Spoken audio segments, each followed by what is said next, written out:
Hi hello నమస్తే welcome to విజయ మా ఊరు ఆడియో బుక్స్ ఛానల్. నేను విజయలక్ష్మి. ఫ్రెండ్స్, నవల స్రవంతిలో శ్రీ మంజరి గారి హిట్ లిస్ట్ నవల ఆడియోగా వినిపిస్తున్నాను కదా. మరి ఈరోజు మీకు హిట్ లిస్ట్ నవల ఆడియో 7వ భాగం వినిపించబోతున్నాను. మరి ఆలస్యం చేయకుండా కథలోకి వెళ్ళిపోదాం, పదండి. 3 టౌన్ సబ్ ఇన్స్పెక్టర్ వెళ్లేసరికి సిమెంట్ ఫ్యాక్టరీ క్వార్టర్ వద్ద జనం మూగి ఉన్నారు. సబ్ ఇన్స్పెక్టర్ని చూసి జనం ఎడంగా జరిగారు. అతను క్వార్టర్ లోపలికి నడిచాడు.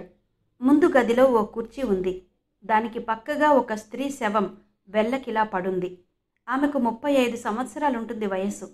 తల పక్కన రక్తం మడుగులు కట్టింది. కాళ్ళు చేతులు అసహజంగా పడున్నాయి. Routine enquiry ప్రారంభించాడతను. చనిపోయిన స్త్రీ పేరు నూకాలు. ఆమె భర్త సన్యాసిరావు, సిమెంట్ ఫ్యాక్టరీలో వర్కరు. అతను ఉదయం 8 గంటలకు వెళ్ళిపోయి సాయంకాలం తిరిగొస్తాడు. పక్క క్వార్టర్లో నివసించే ఒక ఆమె నూకాలు కోసం వచ్చింది. ఆమె వచ్చేసరికి వీధి తలుపు తెరిచి ఉంది. ప్రతిరోజు నూకాలతో పిచ్చాపాటి మాట్లాడడం అలవాటు కావడంతో లోపలకు నడిచింది. నేల మీద నూకాలు శవం కనిపించింది. మరుక్షణం ఆమె పెద్దగా అరిచింది. చుట్టుపక్కల వాళ్ళు పోగయ్యారు. నూకాలు భర్తకి కబురు పెట్టి పోలీస్ స్టేషన్కి ఫోన్ చేశారు. ఈరోజు నూకాలు కోసం ఎవరైనా వచ్చారా అడిగాడు ఎస్ఐ. రాలేదు, ముందుగా శవాన్ని చూసిన ఆమె చెప్పింది. మీకు ఎవరి మీదైనా అనుమానం ఉందా? లేదు, చెప్పాడు సన్యాసిరావు. సబ్ ఇన్స్పెక్టర్కి హఠాత్తుగా ఒక విషయం గుర్తొచ్చింది. అటువంటి హత్య ఏ స్టేషన్ పరిధిలో జరిగినా భరద్వాజ్కి తెలియపరచమని క్రైమ్ మీటింగ్లో కమిషనర్ చెప్పాడు. అతను ఒక కానిస్టేబుల్ని ఫోన్ చేయడం కోసం పంపించాడు. గంటకి భరద్వాజ్ అక్కడికి వచ్చాడు. శవాన్ని జాగ్రత్తగా పరిశీలించాడు. ఆమె మీద అత్యాచారం జరిగిన చిహ్నాలు లేవు. ఆ గదిని క్షుణ్ణంగా పరిశీలిస్తున్నప్పుడు కుర్చీ పక్కన నేల మీద ఒక గ్లాస్ కనిపించింది. హత్య చేసిన వాళ్ళు నూకాలకు తెలిసిన వాళ్ళు కావచ్చు. అంతకుముందు సుబ్బారావు గురించి తెలుసుకోవడానికి వచ్చినప్పుడు అదే కుర్చీ వేసింది. గ్లాసులో అడుగున కొద్దిగా టీ కనిపిస్తోంది. అంటే గ్లాస్ మీద వేలిముద్రలుంటాయి. చుట్టుపక్కల వాళ్ళని ప్రశ్నించే కార్యక్రమం సబ్ ఇన్స్పెక్టర్కి వదిలిపెట్టి భరద్వాజ్ గ్లాస్ తీసుకుని అక్కడి నుంచి బయలుదేరాడు. తిన్నగా ఫింగర్ ప్రింట్స్ దగ్గరకు వెళ్ళాడు. ఉదయం నిద్ర లేచి బయటికెళ్ళి పేపర్ కొని తెచ్చాడు సుబ్బారావు. చకచకా పేపర్ తిరిగేశాడు. ముందు రోజు జరిగిన నూకాలు హత్య వార్త డిస్ట్రిక్ట్ ఎడిషన్లో వచ్చింది. నూకాలు శవం ఫోటో వేశారు. ఆ ఫోటో చూసి చిన్నగా నవ్వుకున్నాడు అతను. వార్తని జాగ్రత్తగా చదివాడు. 3 టౌన్ ఎస్ఐతో పాటు భరద్వాజ్ దర్యాప్తు నిమిత్తం వచ్చినట్టు రాయబడింది. పెన్నుతో ఆ వాక్యాన్ని అండర్లైన్ చేశాడు. బ్లేడు తీసుకుని శవం ఫోటో కత్తిరించాడు. కొద్దిసేపు ఆలోచిస్తూ కూర్చున్నాడు. అంతకుముందు తను కత్తిరించి దాచుకున్న పేపర్ కటింగ్స్ తీసి చదివాడు. వాటిల్లో వేలిముద్రల గురించి రాయలేదు. కేసుని భరద్వాజ్ దర్యాప్తు చేస్తున్నట్టు ఒక దాంట్లో ఉంది.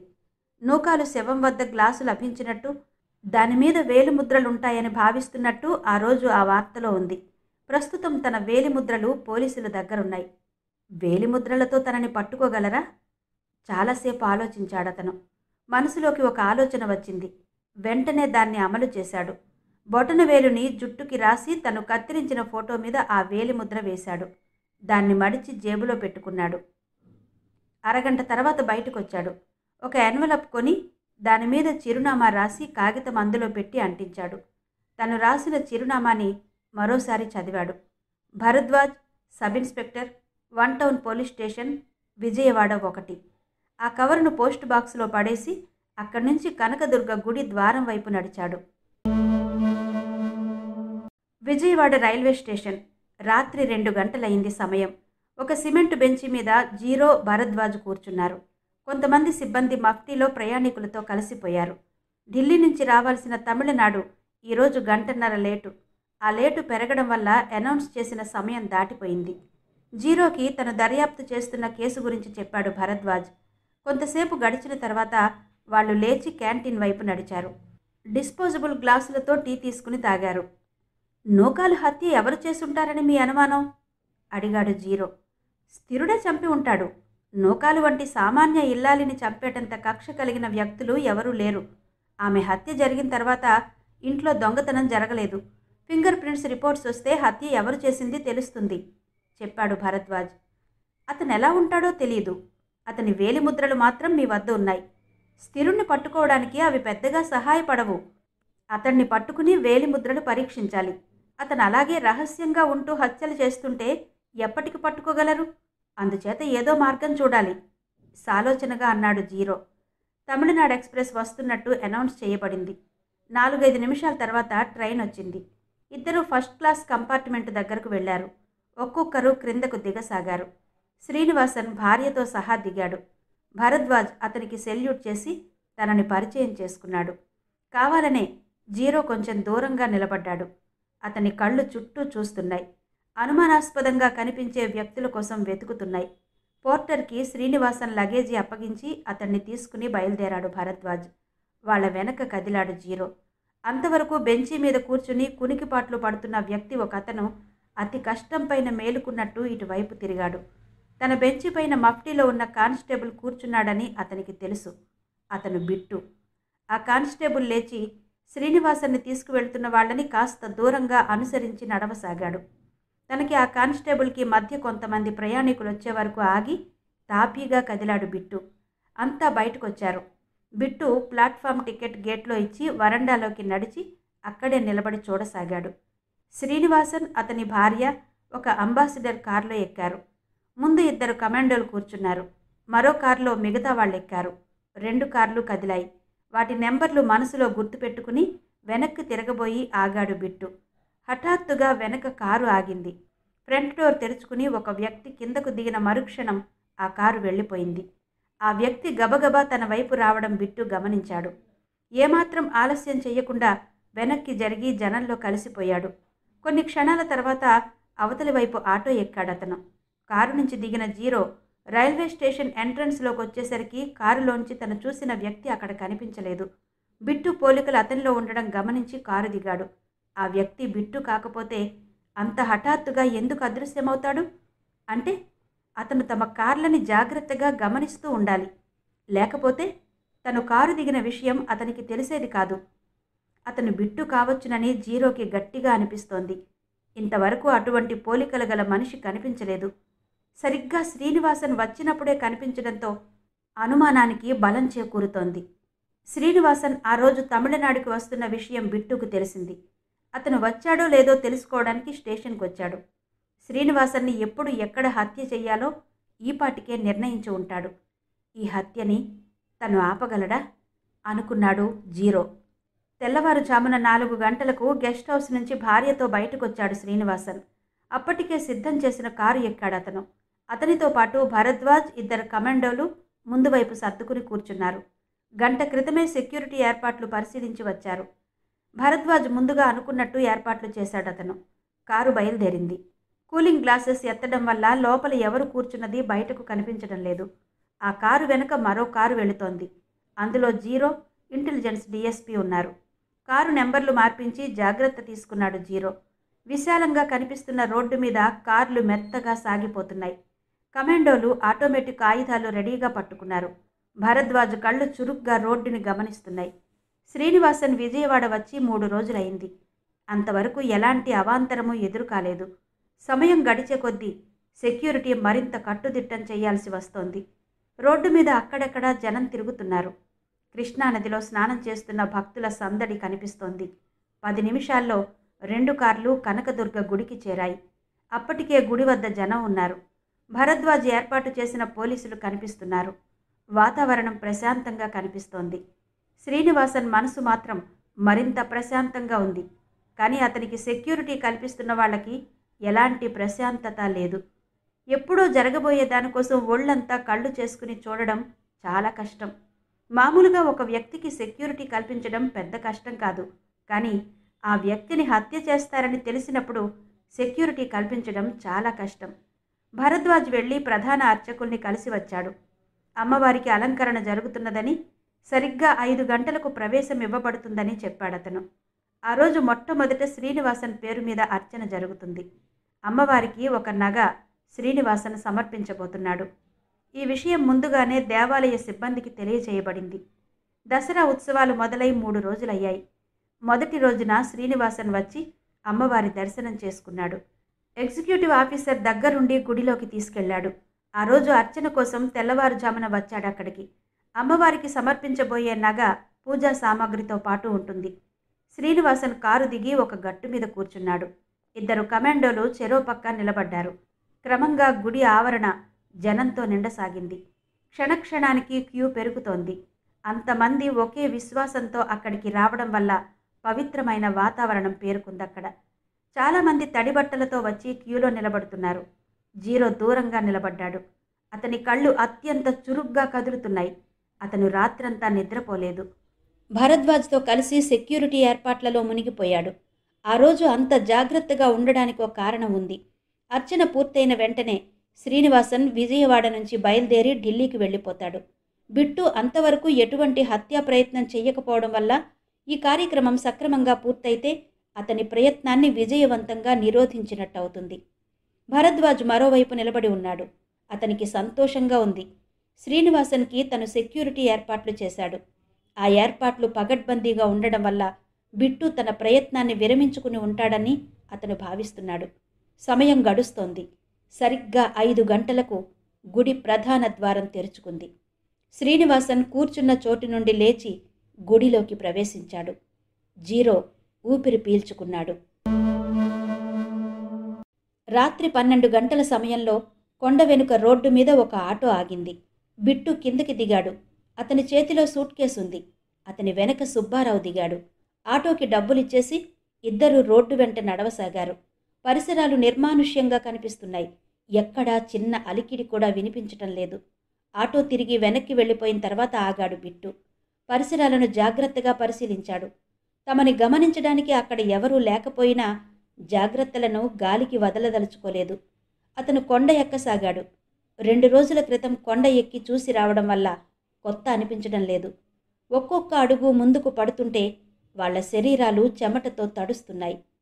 ఒకేసారి శ్రీనివాసన్ని అతని భార్యని చంపమని చెప్పడం వల్ల ఈ పనికి సుబ్బారావుని ఉపయోగించుకోవాలని నిర్ణయించుకున్నాడు బిట్టు. తెల్లవారేసరికి తమ పని పూర్తవుతుందని సుబ్బారావుతో చెప్పాడు. అది పూర్తయిన మరుక్షణం అక్కడి నుంచి వెళ్ళిపోవడానికి సూట్ కేసు తీసుకుని వస్తున్నాడు.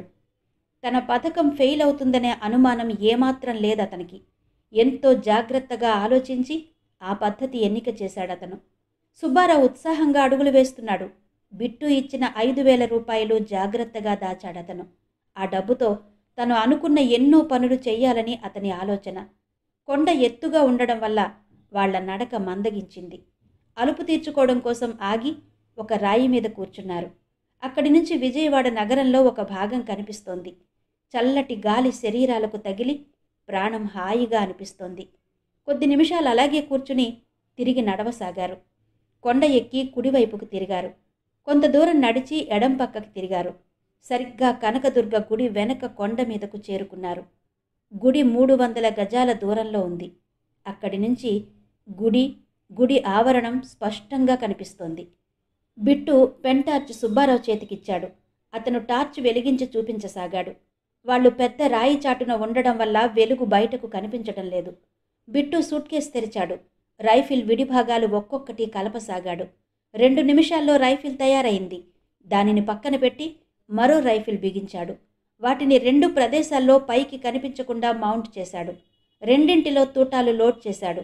సుబ్బారావుతో చెప్పాడు, తెల్లవారుజామున మనకి కావలసిన మనుషులు గుడికి వస్తారు. వాళ్ళని నీకు చూపిస్తాను. వాళ్ళు గుడిలోకి వెళ్ళి వచ్చి కాసేపు కూర్చుంటారు. సరిగ్గా అప్పుడు నేను చూపించిన మనిషికి ఎయిమ్ చేస్తావు. గురి కుదిరిన వెంటనే చిన్నగా చప్పుడు చెయ్యి. నేను నా రైఫిల్తో కాలుస్తాను. ఆ శబ్దం విని నువ్వు కాల్చాలి. సుబ్బారావు ఆశ్చర్యపడలేదు.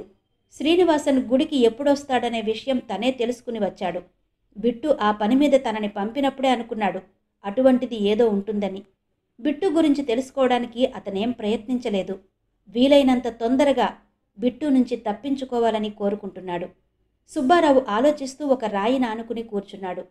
క్రమంగా అతనికి నిద్ర పట్టింది. బిట్టు మాత్రం మేలుకుని కూర్చున్నాడు. అతని కళ్ళు చీకటిని తప్పించుకుని గుడివైపు భావరహితంగా చూస్తున్నాడు. సమయం నెమ్మదిగా గడుస్తోంది. రోడ్డు మీద వెళుతున్న వాహనాలు కనిపిస్తున్నాయి. టూరిస్టు బస్సులు గుడి కింద ఆగుతున్నాయి. వాటి నుండి దిగిన ప్రయాణికులు అటూ ఇటూ తిరుగుతున్నారు. చీకటిలో కృష్ణానది నిశ్శబ్దంగా ప్రవహిస్తోంది. గుడి ఆవరణ మాత్రం నిర్మానుష్యంగా ఉంది. అక్కడక్కడ భక్తులు ఆదమరిచి నిద్రపోతున్నారు. శ్రీనివాసన్ని అతని భార్యని రైల్వే స్టేషన్కి వెళ్ళి చూసొచ్చాడు. శ్రీనివాసన్ లాంటి రిటైర్డ్ అధికారి ఫస్ట్ క్లాస్లో తప్ప ప్రయాణం చెయ్యడు. అతని కోసం రైల్వే స్టేషన్కి పోలీసులు వస్తారు. వాళ్ళు అతన్ని రిసీవ్ చేసుకుంటారు. బిట్టు అంచనా తప్పలేదు. సరిగ్గా అప్పుడే పోలీస్ వ్యాన్ గుడి దగ్గరకు వచ్చి ఆగింది. ఒక ఆఫీసర్ కిందకు దిగి సిబ్బందికి వాళ్ళ స్థానాలు చూపించాడు. గుడి చుట్టూ వివిధ ప్రదేశాల్లో వాళ్ళు నిలబడ్డారు. వ్యాన్ తిరిగి వెళ్ళిపోయింది. సమయం గడుస్తోంది. భక్తులు గుంపులుగా గుడి దగ్గరకు రాసాగారు. గుడి ముందు ఒక పెద్ద క్యూ తయారైంది. నెమ్మదిగా సంచారం పెరుగుతోంది. సరిగ్గా 4:15 2 కార్లొచ్చి గుడి వద్ద ఆగాయి. ఒక కారు నుండి శ్రీనివాసన్, అతని భార్య కిందకి దిగారు. రెండో కారు నుండి కొంతమంది దిగారు. వాళ్ళు సెక్యూరిటీ కోసం వచ్చిన వాళ్ళని గ్రహించాడు బిట్టు. శ్రీనివాసన్, అతని భార్య గట్టు మీద కూర్చున్నారు. సుబ్బారావుని లేపి శ్రీనివాసన్ భార్యని చూపించాడు. ఇద్దరూ తమ స్థానాలకు వెళ్ళి రైఫిల్స్ దగ్గర మోకాళ్ల మీద కూర్చున్నారు. సుబ్బారావుకి ఎయిమ్ దొరకలేదు. దానికి కారణం అతని రైఫిల్కి అడ్డంగా ఒక వ్యక్తి నిలబడి ఉన్నాడు. అతను ఒక్క అంగుళం కూడా కదలడం లేదు. ఇంతలో శ్రీనివాసన్ లేచి భార్యతో సహా గుడిలోకి వెళ్ళాడు. గుడిలో కార్యక్రమం పూర్తి కావడానికి అరగంట పట్టింది. శ్రీనివాసన్ భార్యతో బయటకొచ్చాడు. ఇద్దరూ మండపం వైపు నడిచి ఒక స్తంభానికి ఆనుకుని కూర్చున్నారు. శ్రీనివాసన్ భక్తి పారవస్యంతో కళ్ళు మూసుకున్నాడు. భార్యాభర్తలు కూర్చున్న స్తంభానికి ఒక ట్యూబ్ లైట్ వెలుగుతోంది. జీరో కదలకుండా నిలబడి ఉన్నాడు. అతని కళ్ళు మరింత చురుగ్గా పరిసరాలని చూస్తున్నాయి. వెలుగురేఖలు భూమిని తాకడం వల్ల చీకటి విచ్చుకుంటోంది. సరిగ్గా అప్పుడే శ్రీనివాసన్కి ఎయిమ్ చేసి సుబ్బారావు ఇవ్వబోయే సిగ్నల్ కోసం ఎదురు చూడసాగాడు బిట్టు. ఒక్కొక్క క్షణం అత్యంత దుర్భరంగా కదులుతోంది. సుబ్బారావు చేసిన చప్పుడు బిట్టు చెవులను తాకింది. బిట్టు కళ్ళ నుండి పరిసరాలు అదృశ్యమయ్యాయి. శ్రీనివాసన్ రూపం అప్రోచర్ హోల్ నుండి స్పష్టంగా కనిపిస్తోంది. బిట్టు కుడి చేతి చూపుడు వేలు ట్రిగ్గర్ను లాగింది వెనక్కి. టప్! ఆ చప్పుడు వచ్చిన 2 క్షణాలకి మరోసారి వినిపించింది టప్ అంటూ. అప్పటికే శ్రీనివాసన్ గుండెల్లోకి బుల్లెట్ దూసుకుపోవడం, అతను భార్య మీదకు వాలిపోవడం బిట్టు గమనించాడు. సుబ్బారావు రైఫిల్ చప్పుడు వినిపించిన మరుక్షణం బిట్టు ఆశ్చర్యంగా తల తిప్పి చూసి 2 క్షణాల తర్వాత నేల మీదకు జారిపోయాడు. అతని కళ్ళలో ఆశ్చర్యం నిశ్చలంగా ఉండిపోయింది. సుబ్బారావు ఆలస్యం చేయకుండా రైఫిల్ విప్పి సూట్ కేసులో పడేశాడు. బిట్టు చేతిలోని రైఫిల్ తీసుకోవడానికి ప్రయత్నించాడు. కానీ అది అతని చేతిలో నుంచి ఊడి రాలేదు. అదలాగే వదిలేసి సూట్ కేసు తీసుకుని అక్కడి నుంచి కదిలాడు. సెక్యూరిటీ సిబ్బంది షాక్ తిన్నారు. వారు తేరుకోవడానికి కొన్ని క్షణాలు పట్టింది. ముందుగా జీరో తేరుకున్నాడు. అతను వేగంగా కదిలి భరద్వాజ్ని సమీపించి చెప్పాడు, శ్రీనివాసన్ని హాస్పిటల్కి తీసుకెళ్ళండి. భరద్వాజ్ కానిస్టేబుల్స్కి సైగ చేసి శ్రీనివాసన్ వైపు నడిచాడు. అతన్ని చేతుల మీద ఎత్తుకుని కారు దగ్గరకు తీసుకొచ్చారు. అతని భార్య దుఃఖంలో మునిగిపోయింది. బుల్లెట్ తగిలిన చోటు నుండి రక్తం కారుతోంది. శ్రీనివాసన్ శరీరం వెనక సీటులో ఎక్కించారు. ఎవరూ చెప్పకుండానే శ్రీనివాసన్ భార్య కారెక్కింది. కారు అక్కడి నుంచి హాస్పిటల్ వైపు దూసుకుపోయింది. శ్రీనివాసన్ కూర్చున్న స్థలం వైపు కదిలాడు జీరో. బుల్లెట్ తగిలిన చోటును బట్టి ఎక్కడి నుంచి కాల్చడానికి అవకాశముందో అంచనా వేసి తలెత్తి చూశాడు. ఎదురుగా ఎత్తైన కొండ ఉంది.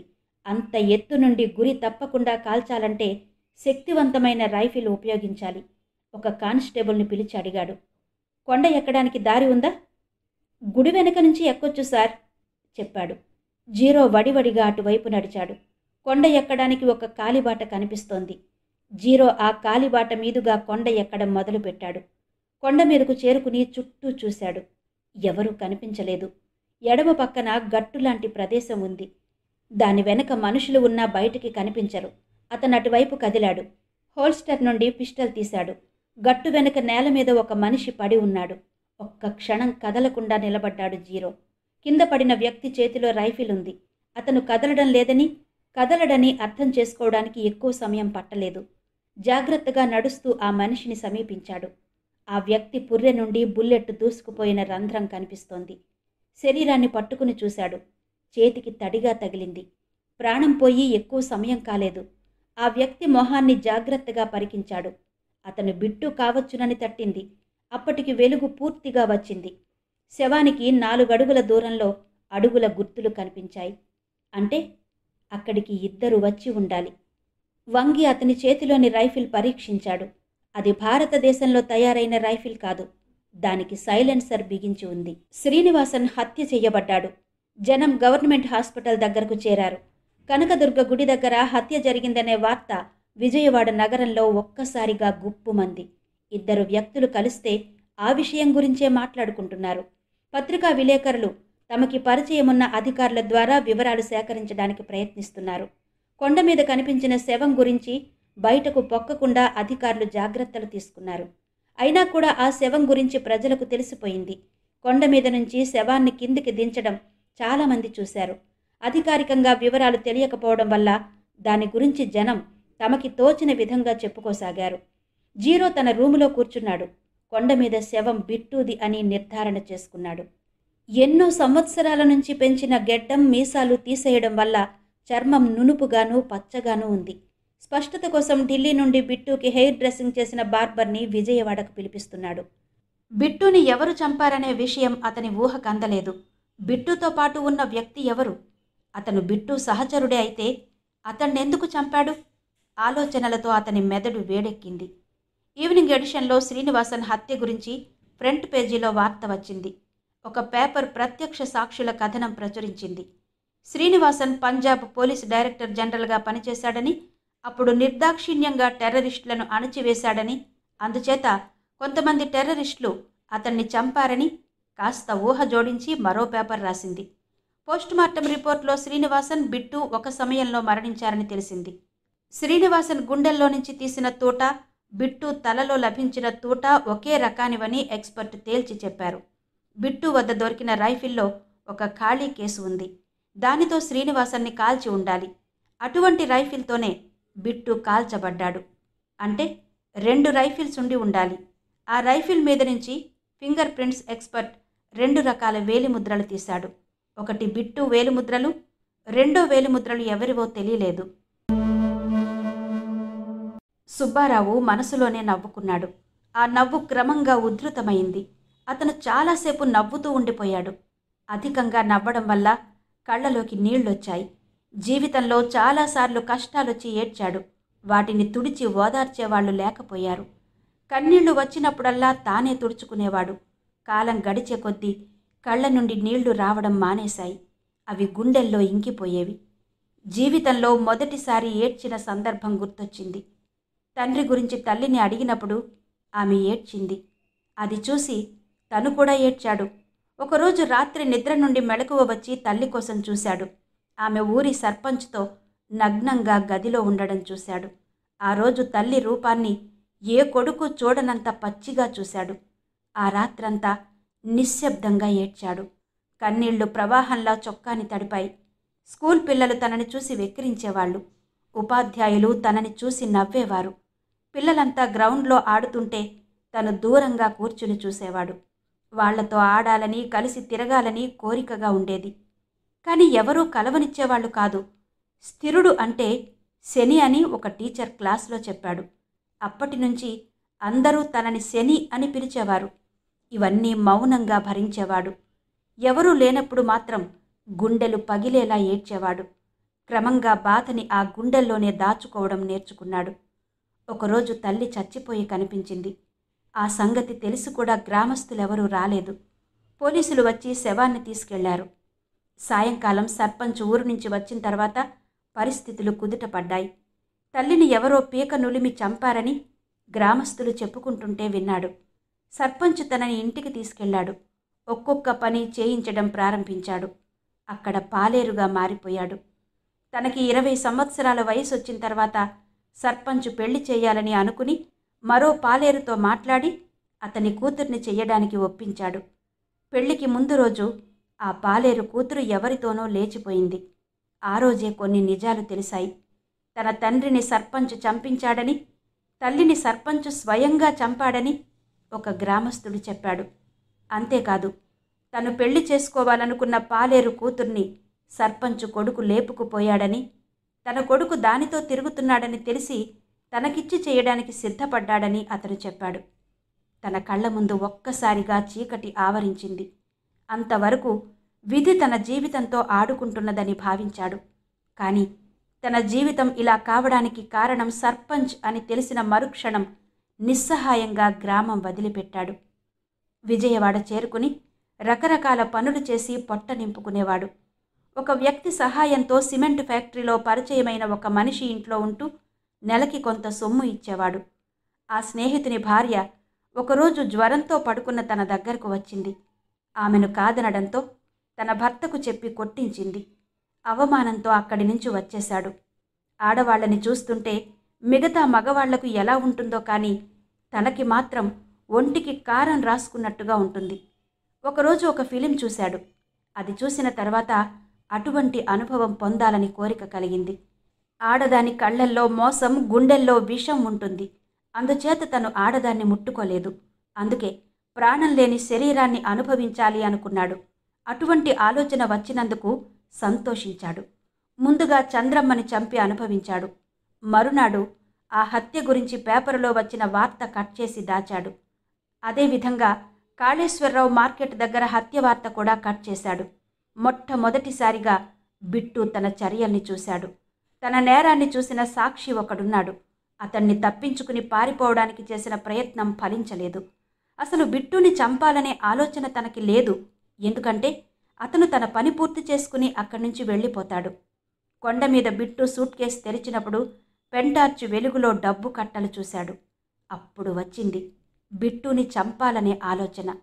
బిట్టు చెప్పినట్టు రైఫిల్కి గురి దొరికినట్టుగా చప్పుడు చేశాడు తను. అతను శ్రీనివాసన్ని కాల్చాడు. అప్పటికే బ్యారెల్ బిట్టు వైపు తిప్పి తను తల మీద కాల్చాడు.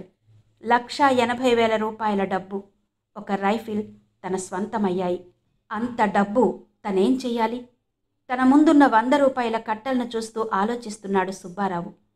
తనకి స్థిరుడు అనే పేరు ఉందని అతను మనసులో కూడా అనుకోడు. ఆ పేరు మర్చిపోవడం కోసమే విజయవాడ వచ్చిన వెంటనే పేరు మార్చుకున్నాడు. అందరూ మార్చుకున్న పేర్లతో పిలుస్తున్నా పడుకున్నప్పుడు వచ్చే కలల్లో మాత్రం స్థిరుడు అనే పేరే ఉంటోంది. 3 రోజుల తర్వాత స్టేషన్కొచ్చాడు భరద్వాజ్. జాగ్రత్తగా చూస్తే అతని కళ్ళలో దిగులు కనిపిస్తుంది. శ్రీనివాసన్ హత్య నిరోధించకపోవడం తల కొట్టేసినట్టుగా ఉంది. ఒక వ్యక్తిని చంపుతారని తెలిసి తరువాత అతన్ని రక్షించలేకపోతే ప్రజల్లో పోలీసుల పట్ల నమ్మకం పోతుంది. భరద్వాజ్ డ్యూటీని గౌరవిస్తాడు, కానీ వైఫల్యాన్ని మాత్రం తట్టుకోలేడు. క్యాప్ టేబుల్ మీద పడేసి కూర్చున్నాడు. బుర్ర నిండా స్తబ్దత పేరుకుంది. ఆ రోజు యాంత్రికంగా స్టేషన్కొచ్చాడు. తప్పితే అతనికి ఎటువంటి ఉత్సాహం లేదు. ఎంతో జాగ్రత్తగా బందోబస్తు ఏర్పాటు చేసిన శ్రీనివాసన్ హత్య జరిగిపోయింది. హంతకుని ఆలోచనల కంటే తన ఆలోచనలు 150 గజాల కింద ఉన్నాయి. బందోబస్తు 150 గజాల వరకు ఏర్పాటు చేశారు. హంతకుడు 300 గజాల ఎత్తు నుండి శ్రీనివాసన్ని కాల్చాడు. టేబుల్ పైనున్న ఉత్తరాల మీద అతని దృష్టి పడింది. మొదటి ఉత్తరం ఇంగ్లాండ్ లెటర్. చిన్నతనం నుంచి పరిచయమున్న చేతిరాత. ఉత్తరం తెరిచి చదివాడు. ఈ సంవత్సరం ఎట్టి పరిస్థితుల్లోనూ పెళ్లి చేసుకోవాలని, సంబంధాలు వెతుకుతున్నానని తండ్రి రాశాడు. విధి నిర్వహణలో ఎదురయ్యే సమస్యలతో తను సతమతమవుతుంటే పెళ్లి చేసుకోవడం ఓ దేశ సమస్యలా తండ్రి భావిస్తున్నాడు. ఈ ఆలోచన వచ్చిన తర్వాత అతని పెదవుల మీద చిరునవ్వు పాకింది. రెండో ఉత్తరం ఎన్వలప్. చిరునామా ఎవరో అక్షరాలు రానివాళ్లు రాసినట్టుగా కనిపిస్తోంది. కవరు చించి ఒక కాగితం బయటకు తీశాడు. 4 మడతలుగా పెట్టిన న్యూస్ పేపర్ మొక్కని విప్పాడు. హత్య చేయబడిన నూకాలు ఫోటో అది. పేపర్లో పడిన ఆ ఫోటోని కత్తిరించి పంపారు. అది తనకెందుకు పంపారో అతనికి అర్థం కాలేదు. ఆ కాగితాన్ని జాగ్రత్తగా పరిశీలించాడు. ఒక మూల నూనె మరక ఒకటి అంటి కనిపించింది. దానిని మరింత జాగ్రత్తగా చూశాడు. అది వేలిముద్రగా గుర్తించాడు. అంతవరకు ఆవరించిన స్తబ్దత ఒక్కసారిగా వదిలిపోయింది. క్యాప్ తల మీద పెట్టుకుని బయటకొచ్చాడు. సెంట్రీ సెల్యూట్ చేసినా అతను పట్టించుకోలేదు. ఏదో చెప్పడానికి వచ్చిన రైటర్ని గమనించలేదు. స్టేషన్ నుంచి మోటార్ సైకిల్ బయలుదేరింది. తిన్నగా ఫింగర్ ప్రింట్స్ ఎక్స్పర్ట్ ఆఫీస్ వద్ద ఆగింది. 2 గంటల తర్వాత బయటకొచ్చాడు భరద్వాజ్. ఆ సమయంలో అతని మొహం సీరియస్గా ఉంది. హోటల్కి వెళ్ళి జీరోని కలుసుకున్నాడు. ఆ రోజు తనకి వచ్చిన ఎన్వలప్ గురించి అతనికి చెప్పాడు. అదెలా సాధ్యపడుతుంది? భరద్వాజ్ చెప్పిన వివరాలు విన్న తర్వాత ఆశ్చర్యంగా అడిగాడు జీరో. నాకర్థం కానిది కూడా అదే అన్నాడు భరద్వాజ్. కాఫీ తాగుతూ ఇద్దరూ ఎవరి ఆలోచనల్లో వాళ్ళు మునిగిపోయారు. జీరో మెదడు భరద్వాజ్ చెప్పిన వివరాలను ఒకదానికొకటి కలిపే ప్రయత్నంలో ఉంది.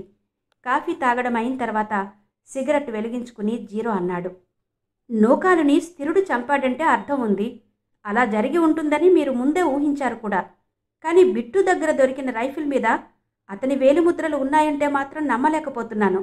ఫింగర్ ప్రింట్ ఆఫీసులో ఏదో పొరపాటు జరిగి ఉంటుంది అన్నాడు జీరో. తల అడ్డంగా ఊపి చెప్పాడు భరద్వాజ్. పొరపాటు జరిగే అవకాశం ఎంత మాత్రం లేదు. అసలు బిట్టు రైఫిల్ మీదున్న వేలిముద్రలతో స్థిరుడు వేలిముద్రలు పోల్చాల్సిన అవసరం లేదు. కానీ విచిత్రమైన సంఘటన ఒకటి జరిగి ఆ విషయం బయటపడింది. లంచ్ టైంలో ఒక కానిస్టేబుల్ని ఆఫీసులో వదిలి ఫింగర్ ప్రింట్స్ సిబ్బంది లంచ్కు వెళ్లారు. ఆ కానిస్టేబుల్ కొత్తగా రావడం వల్ల పని నేర్చుకోవాలనే ఉత్సాహంతో ఆఫీసర్ టేబుల్ మీదున్న కొన్ని వేలిముద్రల్ని పరీక్షించాడు. నూకాలు శవం దగ్గర కనిపించిన గ్లాస్ నుండి తీసిన వేలిముద్రలు రైఫిల్ మీద దొరికిన వేలిముద్రలవి.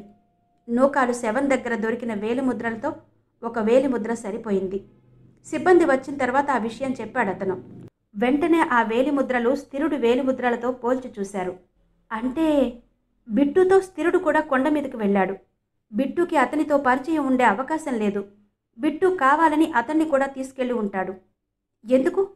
శ్రీనివాసన్ని విజయవాడలో చంపాలి. అతను విజయవాడ దాటితే చంపడం కష్టం. ఆ రోజు శ్రీనివాసన్ అర్చన చేయించి ఢిల్లీ వెళ్ళిపోతున్నట్టు బిట్టు తెలుసుకుని ఉంటాడు. ఎట్టి పరిస్థితిలోనూ శ్రీనివాసన్ మిస్ కాకూడదనే ఉద్దేశంతో స్థిరుణ్ణి వెంట తీసుకెళ్లి ఉంటాడు. అతనికి స్థిరుడు కాకతాళీయంగా కలిసి ఉంటాడు. అందుకే కొండ మీద 2 మనుషులు నిలబడిన గుర్తులు, 2 రైఫిల్స్ మౌంట్ చేసిన చిహ్నాలు కనిపించాయి. శ్రీనివాసన్ ఛాతీలో బిట్టు కాల్చిన తోటా ఉంటే బిట్టు తలలో స్థిరుడు కాల్చిన తోటా ఉంది. ఆగి 2 క్షణాల తర్వాత అన్నాడు జీరో. ఇప్పుడు మనం 2 ప్రశ్నలకు సమాధానాలు తెలుసుకోవాలి. బిట్టుని స్థిరుడు ఎందుకు చంపాడు? బిట్టు వద్ద 2 రైఫిల్స్ ఎందుకున్నాయి? జీరో మాటలు మౌనంగా వింటున్న భరద్వాజ్ సాలోచనగా అన్నాడు. మొదటి తేదీ నాడు స్థిరుడు జీతం తీసుకున్నాడు. అదే రోజు రాత్రి ఇబ్రహీంపట్నంలో హత్య జరిగింది. ఆ రోజు నుండి స్థిరుడు ఉద్యోగం మానేశాడు. అప్పటికి బిట్టు విజయవాడ వచ్చి 2 రోజులైంది. బహుశా మొదటి తేదీ నాడే బిట్టు అతనిని కలిసి ఉండాలి. ఆ రోజుకి ముందు స్థిరుణ్ణి కలవడానికి ఎవరూ రాలేదని రవి చిట్స్ అండ్ ఫైనాన్స్ సిబ్బంది చెప్పారు. ఇబ్రహీంపట్నంలో హత్య జరిగిన రోజు రాత్రి చాలాసేపటి వరకు అతను రూమ్కి రాలేదు. స్థిరుడు వస్తే అద్దె తీసుకోవడం కోసం ఇంటి యజమాని చాలాసేపు ఎదురు చూశాడు. అతను రాకపోవడంతో పడుకున్నాడు. ఆ రోజు కానీ ఆ తరువాత కానీ బిట్టు అతనిని కలిసి ఉంటాడు. జీరో అభినందిస్తున్నట్టుగా చూశాడు. భరద్వాజ్ మాటల్లో కాదనలేని రీజన్ ఉంది. మెరుపులాంటి ఆలోచన ఒకటి జీరో మెదడులోకి ప్రవేశించింది. ఆ రోజు కానీ ఆ తరువాత కానీ బిట్టు అతనిని కలిసి ఉంటాడు చెప్పాడు భరద్వాజ్. జీరో అభినందిస్తున్నట్టుగా చూశాడు. భరద్వాజ్ మాటల్లో కాదనలేని రీజన్ ఉంది. మెరుపు లాంటి ఆలోచన ఒకటి జీరో మెదడులోకి ప్రవేశించింది. భరద్వాజ్ని అడిగాడు. బిట్టు శరీరం మీద దొరికిన బట్టలు ఎక్కడున్నాయి? స్టేషన్లో ఉన్నాయి. స్టేషన్కి వెళదాం పదండి చెప్పి లేచాడు జీరో. ఇద్దరూ కొద్ది నిమిషాల్లో స్టేషన్ చేరుకున్నారు. బీరువా తెరిచి న్యూస్ పేపర్లో చుట్టిన బట్టలు టేబుల్ మీద పెట్టాడు భరద్వాజ్. జీరో వాటిని తీసుకుని పరీక్షించాడు. రెడీమేడ్ షాప్లో దొరికే నేవీ బ్లూ జీన్స్ ప్యాంట్, గీతల షర్ట్ అవి. షర్టు మీద రక్తం మరకలున్నాయి. బట్టలు బాగా మాసిపోయాయి. బ్యాక్ పాకెట్ లోపల ఏదో గుడ్డ చేతికి తగిలింది. పాకెట్ అంచుకు కుట్టిన చిన్న లేబుల్ అది. దానిమీద అక్షరాలు ఉర్దూలో ఉన్నాయి. Basheer readymade garments, Pakistan. Pocket లోపల కుట్టడం వల్ల అది కనిపించింది. అతను భరద్వాజ్తో పాటు సెంట్రల్ ఇంటెలిజెన్స్ ఆఫీస్కి వచ్చాడు. ఫోన్ అందుకుని ఒక నెంబర్ తిప్పాడు. రెండోసారి డయల్ చేసిన తర్వాత అవతల రిసీవర్ ఎత్తబడింది. జీరో కోడ్లో తన ఐడెంటిటీ చెప్పాడు. అవతలి వ్యక్తికి కొన్ని సూచనలు ఇచ్చి రిసీవర్ పెట్టేశాడు. ఇంతలో 15 సంవత్సరాల కుర్రవాడొకడు ట్రేడ్తో టీ, మంచినీళ్లు తెచ్చాడు వాళ్లకు. గుడ్ మార్నింగ్ అంకుల్ అంటూ జీరోని విష్ చేశాడు. వెరీ గుడ్ మార్నింగ్ చెప్పాడు జీరో. ఆ కుర్రవాడు ఇంటెలిజెన్స్ డిఎస్పీ కొడుకని చూడగానే తెలుస్తోంది. తండ్రి పోలికలు కొట్టొచ్చినట్టు కనిపిస్తున్నాయి. టీ తీసుకుని అడిగాడు జీరో. ఏం చదువుతున్నావు? 10th class. గుడ్. ఆ కుర్రవాడి ముఖంలో సంతోషం కదలాడింది. జీరో గురించి ఎన్నో విషయాలు చెప్పాడు తండ్రి. మీటింగ్ నిమిత్తం తండ్రి హైదరాబాద్ వెళ్ళాడు. జీరోని కలుసుకోవాలనే తన కోరిక తీర్చుకోవడానికి అదే మంచి అవకాశంగా భావించాడు. పని మనిషి చేతిలోని ట్రే తీసుకుని వచ్చాడు. ఓ కుర్చీలో కూర్చుని జీరోని ఆసక్తిగా గమనించసాగాడు. వాళ్ళక్కడ 4 గంటల పాటు కూర్చున్నారు. ఫోన్ రింగ్ అయింది. జీరో రిసీవర్ తీసుకున్నాడు. అవతలి వాళ్ళకి తన ఐడెంటిటీ చెప్పి వాళ్ళు చెప్పింది కొన్ని క్షణాల పాటు విని రిసీవర్ని పెట్టేశాడు.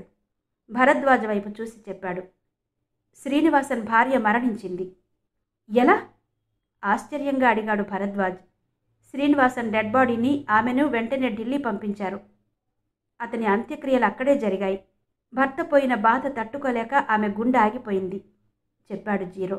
ఇద్దరూ కొన్ని క్షణాలు మౌనంగా ఉన్నారు. ముందుగా జీరో తేరుకుని చెప్పాడు, శ్రీనివాసన్ను చంపడానికి ఇద్దరు ఢిల్లీ వచ్చారు. ఒకతను ఢిల్లీ పొలిమేరల్లో చనిపోయాడు. బిట్టు దుస్తుల మీద ఎటువంటి గుర్తులున్నాయో అతని బట్టల మీద కూడా అటువంటి గుర్తులే ఉన్నాయి. ఇద్దరూ కలిసి రావడం వల్ల అతని రైఫిల్ కూడా బిట్టు దగ్గర ఉంది. తనతో పాటు వచ్చిన వ్యక్తి స్థానంలో స్థిరుణ్ణి ఎన్నిక చేసి ఉంటాడు బిట్టు. అతని దగ్గర బాధల నుంచి తీసుకున్న డబ్బు ఉండాలి. ఆ డబ్బు కోసమే బిట్టుని స్థిరుడు చంపి ఉండవచ్చు అన్నాడు జీరో. స్థిరుడు దొరికితే మన అనుమానాలకి జవాబు లభిస్తుంది చెప్పాడు భరద్వాజ్. నిజమే, కానీ అతను అంత తొందరగా దొరుకుతాడా? సాలోచనగా అన్నాడు జీరో. హిట్ లిస్ట్ శ్రీ మంజరి గారి నవల ఆడియో 7వ భాగం విన్నారు కదా. మిగిలిన కథ తర్వాతి భాగాల్లో వినిపిస్తాను. మరి యథాప్రకారం ఈ కథ మీద ఆడియో మీద మీ అభిప్రాయాలు కమెంట్ బాక్స్లో తప్పక తెలియజేస్తారు కదూ. మరి ఈ నవల తరువాతి భాగం రేపు 7 గంటలకు మీ ముందుకు వస్తుంది.